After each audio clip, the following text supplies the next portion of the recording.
My guest here today is a business mentor, serial entrepreneur, speaker, best-selling author of The Side Hustle Millionaire, and host of his own podcast, 365 Driven. He's known best, as I remember it, for being the co-founder of LS1 Tech. And correct me anywhere along the way if I'm wrong here, which was an online automotive community that grew to one of the largest of its kind. I think it was like 300,000 members, if memory serves, and then turn around and sold that for a few million in about 5 years after you kicked that off. And what caught me, the kicker for me, was he did all this is that was his side hustle that he had going on. He was doing that on top of leading a successful corporate career where he's got 27 years in the oil and gas management, 100+ million in projects, did some scaling of project management and business departments, some consulting in Fortune 100 corporations. I think the list just continues to go on and on. And about 5 years ago in 2015, decided to focus solely on your side business and left a six-figure plus salary corporate America career to do that. Got your science degree in, business of science in medical engineering from the University of Houston, also certified project manager. And here's one of the things I think I actually liked a lot, because I've done this myself, is serving as the president of Toastmasters, which is, for those that don't know, is a public speaking and leadership program. I was lucky enough to do that in my Coca-Cola days. And if he's not, cranking away, building his legacy 7 days a week, we were just talking about, seems like the weekends slow down a little bit. You'll find him and his wife exploring the world of high performance race cars. And I was cruising through your posts a little bit on your blog, and I saw a snapshot of your cars from some time back, and maybe we'll dig into that post a little bit. Let's welcome to the show here, Tony Whatley. Tony, thanks for coming on. Hey, Tracy, that was a long intro. You make me sound like I'm done a whole lot and I'm probably feeling exhausted now. I'm looking at, oh my God, I have done it. It seems like I just do all kinds of things, but you're right. I think that's one of the things I have a very strong background in, is just being able to evolve and understand that our current goals aren't necessarily our long-term goals, and that it's okay to change and keep evolving and keep improving. And that's really what I teach other people now with 365 Driven. The name literally just means being daily driven to do things and improve on a personal level or a business level or success level or relationships level. So thank you for that long intro. You did your research, and happy to bring some value to your listeners. Absolutely. Thanks so much. And actually, that's one of the things I really, that caught my eye about some of the things you do, is that it's those baby steps. I think so often so many folks are out there looking for that, what's that one thing I could do that could just change the world? And it's like, I think I'm with you on the, if you just do something every single day. I know I gave this long intro, but let me just turn it over to you to tell your story from your perspective, how you came up into where you're from and where you are now. I guess going back, I grew up lower middle class, two hardworking blue collar parents. My dad was a U.S. Marine, served in Vietnam. And then when he got out, he worked the rest of his career in the oil and gas industry here in the Houston area. My mom, Japanese immigrant, she came over and she worked in the public school systems as a cafeteria worker her entire career. Both of them happily retired now, living their life, doing things and traveling around the world. But along that way, I had two very disciplinarian parents. So you got to realize my Marine dad, sergeant, and then my mom, being Japanese immigrant, very, very hard on the studying. So I had a very disciplinarian thing on the education side and on the just being a leader and being a good human and being a leader side. And that's the combination of the discipline that I received. I probably resented it a lot when I was young, but I grew into habits and doing things. And what they really taught me as good parents was that if I wanted to achieve anything, that it was up to me and that there was not going to be any handouts. There's nothing fair in life. And if you wanted something, you had to go put the work in and figure things out. And that's what I did. I put myself through college. I didn't have anybody paying for that. Got the engineering degree. And that was an early thought about mine, was just trying to get to the six-figure mark that most people really think that's elusive in the United States. The American dream, make six figures. If you can cross $100,000 a year, like you're living the dream. And I get it, because I believe the average right now in the United States is somewhere around 48,000 a year. So that's nearly double that. But I'll tell you that you got to set your goals a little higher. And it's okay to think about making that first $100,000. And there's several ways to get there. And by all means, go pursue those to get you there. But understand that that is not the end goal. And that's the complacency trap that most of middle class America falls into, is they usually make it between 100 to 120. And this is what I've seen even in the corporate levels, hiring people at that range. They usually get to 100 to 120 and they think that they've achieved the American dream, and they flatline and they quit growing, and their bellies grow more than their bank account does. Yeah. And they basically stop living and they lose the hunger that got them to the success that they achieved at that point. So what I always teach people is that you got to stay hungry, even no matter how successful you are. The guys I learned from are multi-millionaires on the verge of becoming billionaires, and they're still hungry and they're still competitive and they still have the excitement every single day when they wake up looking for new things to work on, or things to change the impact or create a legacy for themselves. So you always have to retain that and understand that we are an eternal life of growing and improving. And you do that by reading, you do that by experience, you do that by challenging yourself and trying to not avoid the fears or the things that we procrastinate, to go after those things to improve ourselves on the other side. Whew, there was a lot to. There's about 70,000 little tips inside there, and if I ever want to sit down and just unpacking them, it's just. I heard. I heard being a leader and being a good human, right? From you learned from your mom and dad the disciplinary factors about building habits. My father was a 23-year Army guy. I know they used to. I know we had a number of friends from different. Arenas, all four of the service lines, and they would always tease each other. But man, don't start knocking any of the services, because they'll start ganging up out to you together. That was a big thing. No handouts. Life isn't fair. One of the things that stuck while you were talking was about don't lose your hunger. Stay hungry to keep your belly going slower than your bank account. What is it you're doing these days to stay hungry and keep that fire burning? I think true success does not come based on a financial windfall that's in your bank account, or the size of your portfolio, or the list of assets that you own. I've made the money. I've made millions of dollars building companies, selling companies, helped other people become millionaires themselves. But there's a lot of people out there that are highly successful on a financial level who are morally bankrupt, and they're just busted inside, or they're not fulfilled, or they're not happy. And if you need some examples, go think about all those famous celebrities and sports athletes who are sitting on millions of dollars, but still unfortunately go commit suicide. Yeah. They're not happy. There's something missing inside of them. And they think that they can pursue money to create some kind of happiness. Mm-hmm. Now, I'll tell you that life is definitely easier when you have money, because your problems are a little bit bigger problems. You're not worried about paying the light bill or missing a meal for the next week. Right. So you have different problems, but your problems, I would say, are better problems. Everybody's got problems, no matter how successful you are. But if your problem is lack of fulfillment, lack of happiness, money will not solve that. And I'll tell you that we all know people who are very wealthy who are just real jackasses. And we know people who are broke who are extremely happy. So there's no correlation between money and happiness. If you're a miserable broke person, you're going to be a miserable rich person.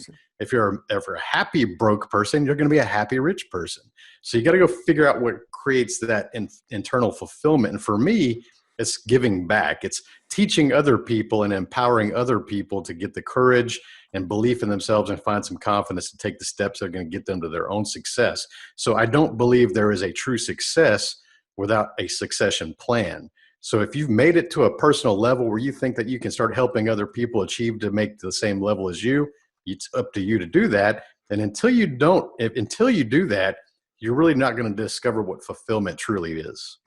Yeah, I don't disagree with you at all there. I was it was funny as you mentioned the if you're an unhappy poor person, you'll be an unhappy rich person. One of the things I had in here originally to ask you was, do your problems go away? And you already answered that. They don't. I think it was many, many moons ago I read or heard at one of the Anthony Robbins performances he does with those arena full of people. It was down in Atlanta. Gosh, back in the 90s, I was watching him. He says, your problems don't go away, but you can arrive to your problems in the limo or, in the busted up Pinto. Okay, I think I'd rather arrive at the limo, but yeah, if you're unhappy going in, you're going to be unhappy coming out unless you're doing something that works for you. And now your shift from obviously oil and gas into, I guess I'll call it more of a coaching and personal development arena. Share with that how you rolled into that over time. That's a good one. I've always been the mentor type. I've always been the coach type. I've always been the teacher type. That was even going back to my childhood. Even me playing sports or doing things like skateboarding as a kid, I was always excited about learning some new trick, mastering it, and then teaching my friends how to do that. So that's embedded within me, is to be a teacher. But when we kind of talked about the $100,000 mark to go achieve, I realized that being a teacher is not going to really get me there. It's going to take me an extremely long time to do so. So I became an engineer because we always heard about be a doctor, a lawyer, engineer, and I liked cars, so I went to engineering school. Now, getting into the oil and gas, and that was just a result of getting the engineering degree and being in the Houston area. It pays extremely well. I liked the people I worked with. I enjoyed the projects that I managed. Really high tech, like big dollars. A lot of things I learned in the corporate level still apply to small business. It actually makes small business easier. I was very fortunate to have a lot of leadership training, a lot of systems trainings, process trainings, safety, risk analyses, all these different things at a the highest of levels, to be honest, because we're dealing with environmental factors, life and death situations, Sure. hydrocarbons, international governments, and the politics that go in between, a lot of different things in the high levels of oil and gas projects. That carries down into business. So I wanted to be in the automotive my entire life, being a car guy. So I started businesses on the side starting back in 1998 about how to create businesses in the thing I enjoyed, which was cars. That's where I made all the money. Okay. So I built the community that you mentioned. It grew to 300,000 members, built another one that grew to 260,000 members, built another one that grew to 100,000 members. And if you can attract eyeballs to what you're building, you can generate advertising revenue. And that's really the same business model that social media today uses. Facebook, Instagram, you see ads go across. We were doing the exact same thing 20 years ago. So I knew if I could grow the audience by influence and giving them some value to keep them coming, I could grow this company out and create ad revenue. And that's what we did. Now, how did I start teaching is different, because as I started to gain more success, people keep coming up to me and asking me, hey, how did you do that? Teach me about this. And this is while I was working. Sometimes it would be coworkers that would see what I was doing or what I was driving and say, how can you afford that? We have the same job. It's like, well, because my side business pays me more than this career does. And that's the truth. For about 10 years, my side businesses, which people call side hustles now, Hmm. was paying me more than my six-figure engineering salary. And I always try to tell people that there's no reason to think that your side business should only be side money. That's just really small thinking. It's just not true. Don't set false limits that are like that, because you never know when it's going to exceed your salary. And to me, a side business is really based on the time investment, not the money you get made, because I find that time is more valuable than money. So if I'm spending less time on something, 1 hour a day, perhaps for my side business, that's the side business, even if it pays more. Hmm. Now, if you're spending something 40 hours a week at a job, that's taking more of your time, which is more valuable. So that is your full-time business or your full-time job. So understanding differentiation is not related to money. It's based on time. And so people are learning these things. I've helped 12 other people build multiple seven-figure companies, made some of my own friends millionaires. People that used to work for me at those other companies have become millionaires, launched their own businesses within the thing that I built. And I started to help other people. And are like, man, you should be teaching this. You should be teaching this.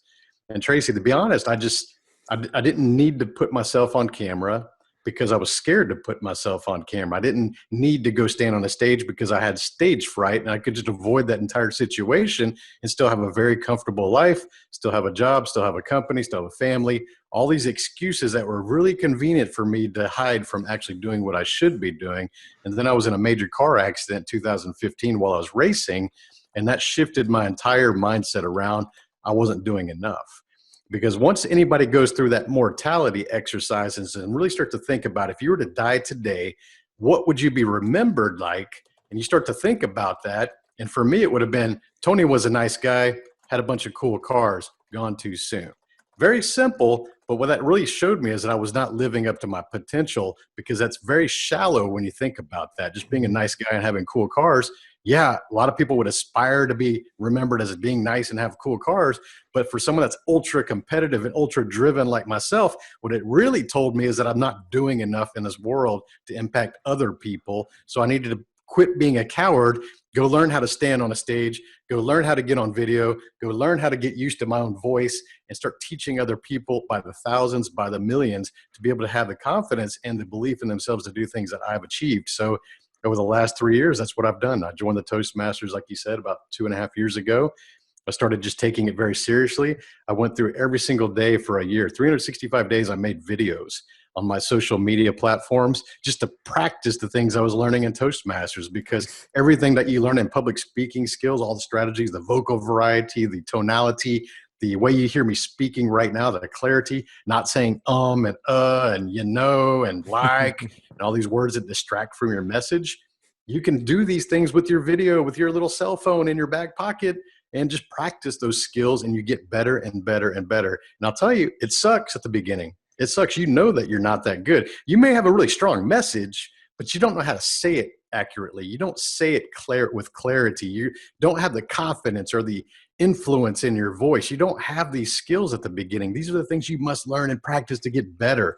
And that's what I did. So people kept seeing me, and they were following me along on the journey, and they were saying like, man, you're getting better. Then 6 months in, Tracy, the group asked me, hey, why don't you go perform and enter the spring contest and compete against other public speakers? And here's a guy who was deathly afraid of public speaking, had stage fright, have experienced it times in my life, that was going to go compete in a public speaking thing, would literally be criticized with clipboards and papers Yep. and things. It's like, are you kidding me? And they're like, no, you should go try that. You're doing really well. 6 months in, and I won 3 rounds.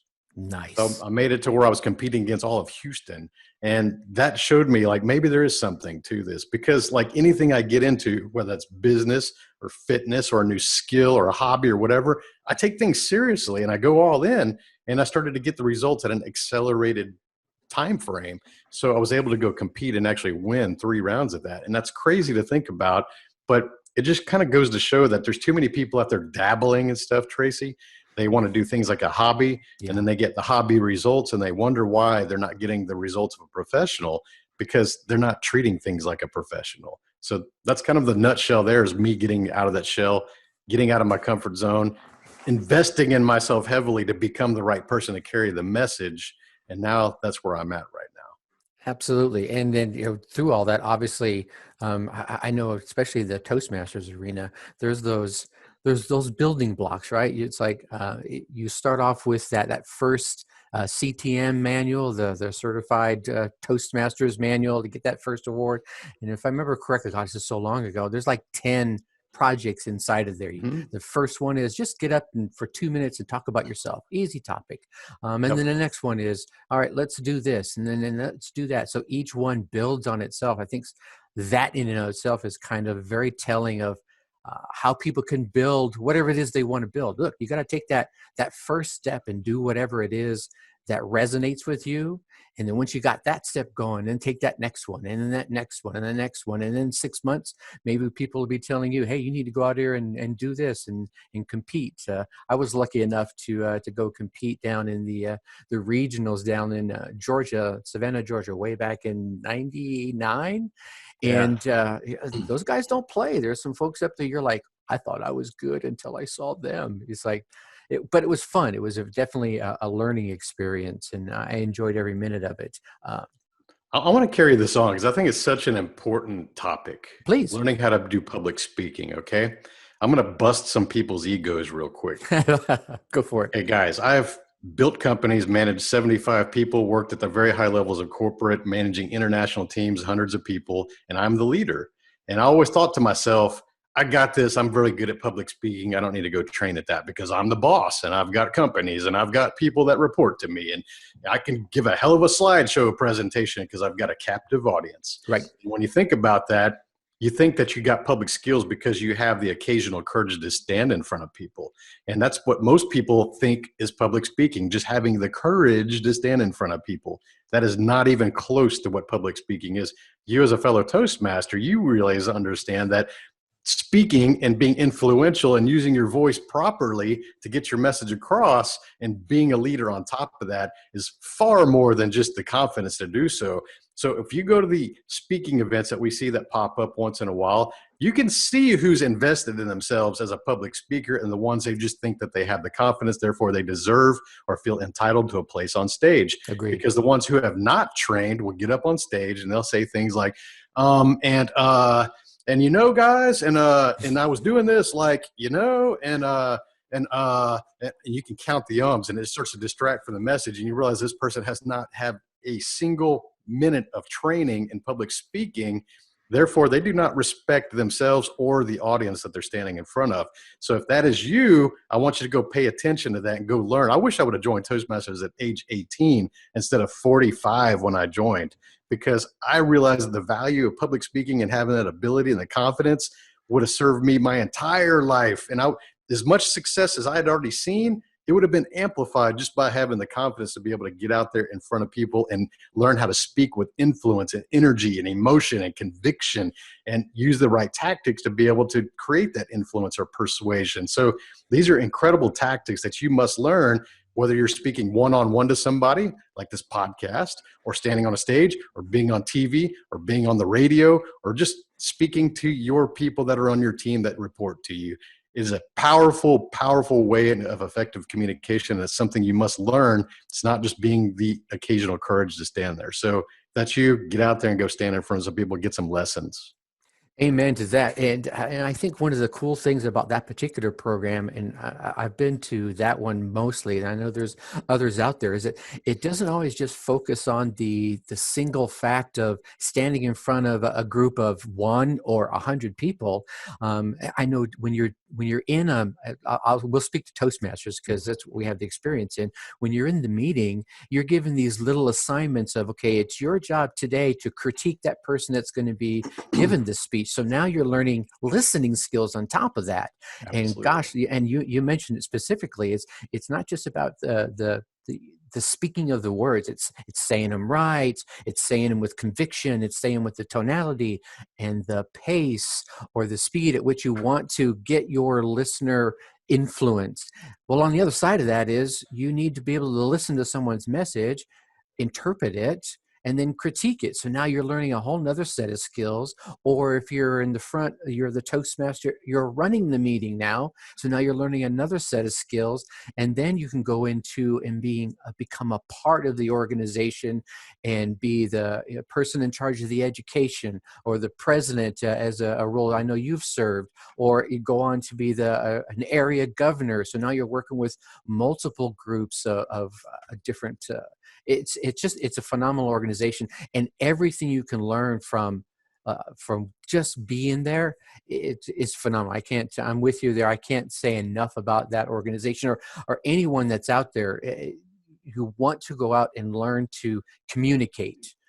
You're going to benefit in so many ways, and I wish I would have known about it like you back in the high school days. It would have sped up my path. Right?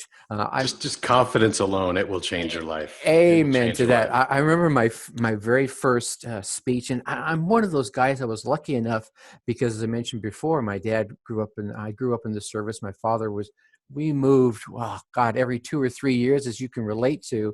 And so coming up as a kid and that being the Army brat, I developed a little bit of a sense of humor as my connection to anybody I was meeting for the first time. And so getting in front of people didn't bother me at all. I could do that. So when I got to my first meeting for Toastmasters, I'm like, man, I'm going to smoke this. This is no problem.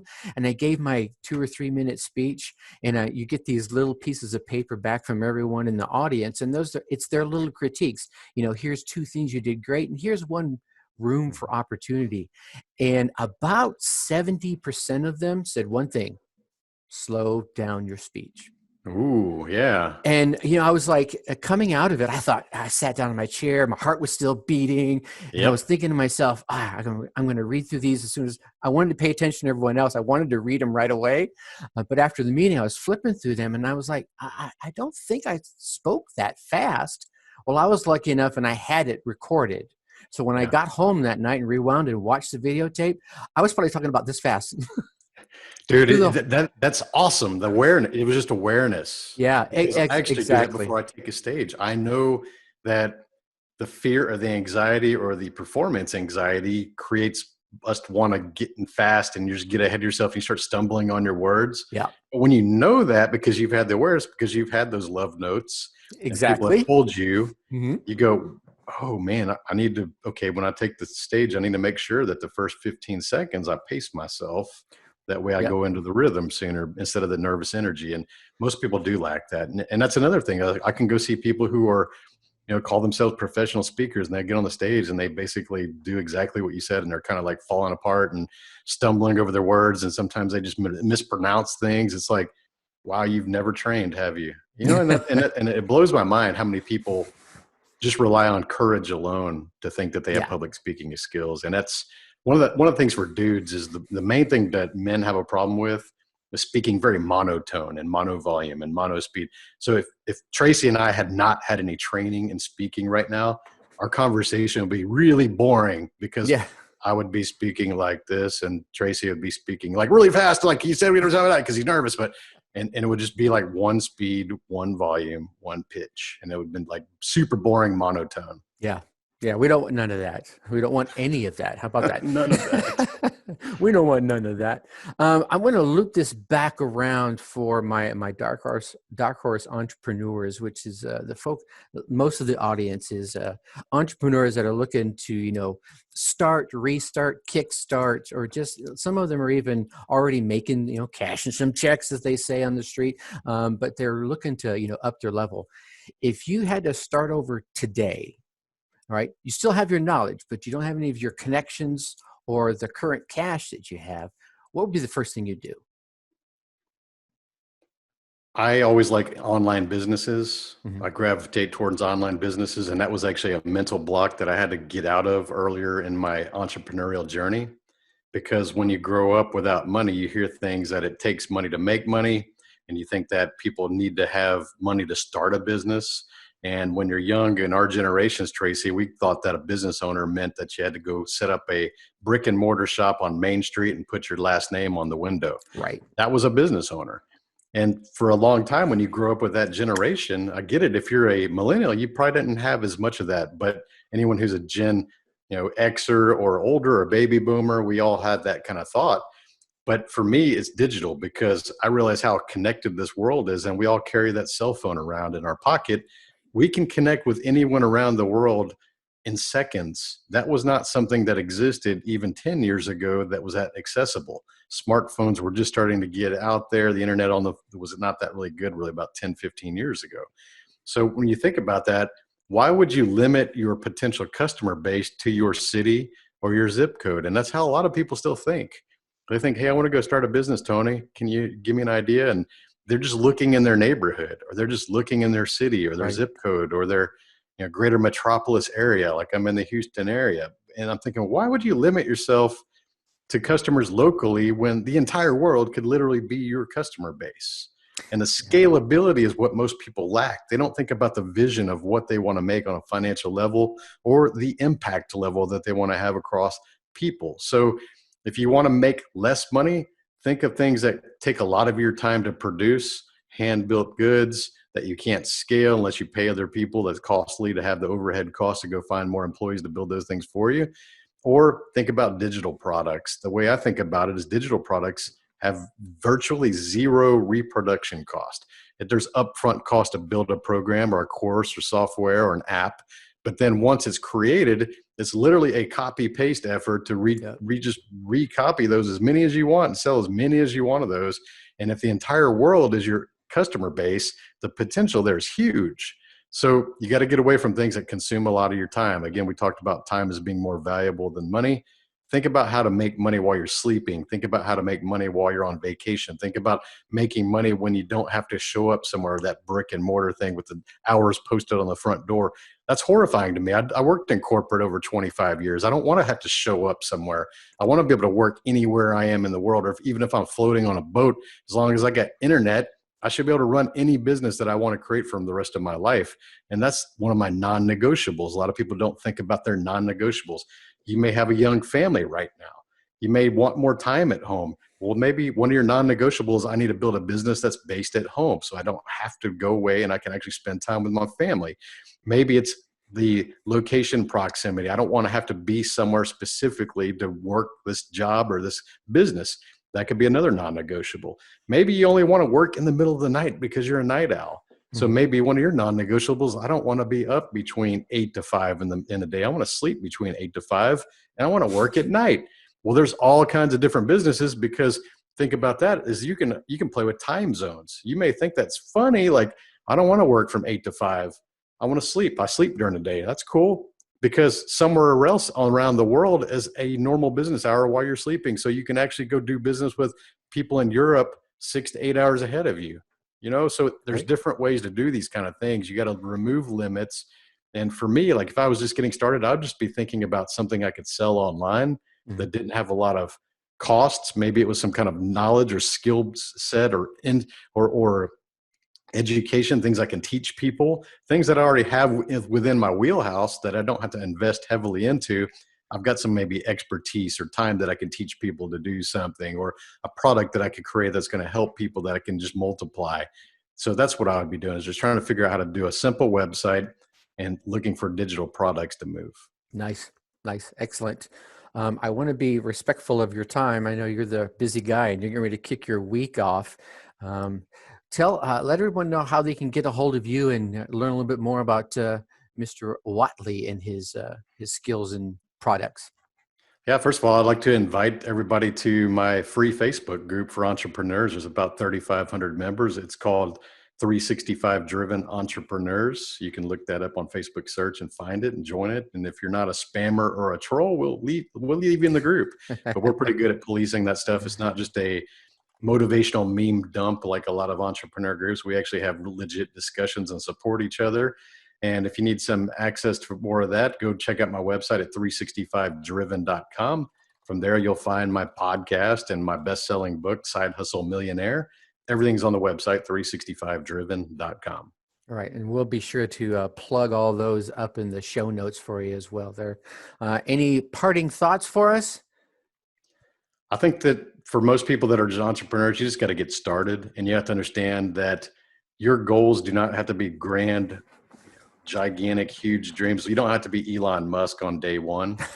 Realize that you grow and you set goals and you build confidence by taking these small steps to achieve those. And as you start to take more steps, the steps get bigger and bigger and bigger, and it's okay. There's nothing wrong with you if you're not thinking about becoming a millionaire day one. You may be just thinking about you wanted to make that six-figure mark. And then maybe you want to make multiple six figures. And then maybe you want to start to scale. Then all of a sudden you're at 7, then you're at 8. So understand that, set goals, but also make sure that you create a plan to achieve that goal and then stay on a calendar. Most people out there, when I work with them, I got clients that come in and I said, hey, okay, let me get a glimpse of your daily life. Show me your calendar. And then they look at you with the deer in the headlights look, like, calendar? What's that? Right. I don't have a calendar. Oh, so you're not working day by day with a planned day like what you're doing? Show me your calendar and I'll show you how efficient you are. There you go. We always have to have some kind of a list or something that's got a time factor, because that's one of the main things that I find people, they don't have goals and they don't have times attributed to any of the goals. So think about this. When you have something that takes 2 days to accomplish, Tracy, and you go, you know what? I'm going to do this in 2 weeks. By God, it takes you 2 weeks to finish, because we always procrastinate and do something last minute, and then we finally do it 2 weeks later. So if you say, I'm going to do this in the next year, I'm going to start my first business in the next year, it's probably going to take you a year to start that first business, even though it would probably only take you one day if you really thought about it. If you just really got into it, it would take you one day just to create something and actually Right. get the momentum going. So don't give yourself too much time, but always set some kind of a time goal and hold yourself accountable. Hold yourself accountable for the actions you do take and the actions you don't take. That's one thing that I see that's I'm a little bit different than most people. A lot of people are okay with the full accountability when they get to that level, that mindset, but they're only fully accountable for the things that they do. If I do something and I fail, okay, I'm accountable. Big deal. I get that. We all should say that. Right. Most people don't hold themselves accountable for the things they don't do. They're inaction. And that's the deciding point is, okay, if I didn't go to the gym today, they're like, oh, yeah, I'll just go tomorrow. They're not holding themselves accountable. So you got to hold yourself accountable for the things you should be doing as well. So that's the thing. Just get started, map it out, put it on a calendar, make sure there's dates attributed to every single task, and then just execute, guys. It's really that simple. There is no magic sauce to success. It's all based on planning, execution, and just being consistent. And there you have it, down to 3 steps. He breaks it down into. Tony, thank you so much for your time today. I definitely appreciate it. Tracy, it's been a great honor. Thank you for having me on the show, man. All right, man. Have a good one. You too. All right, man. Thanks.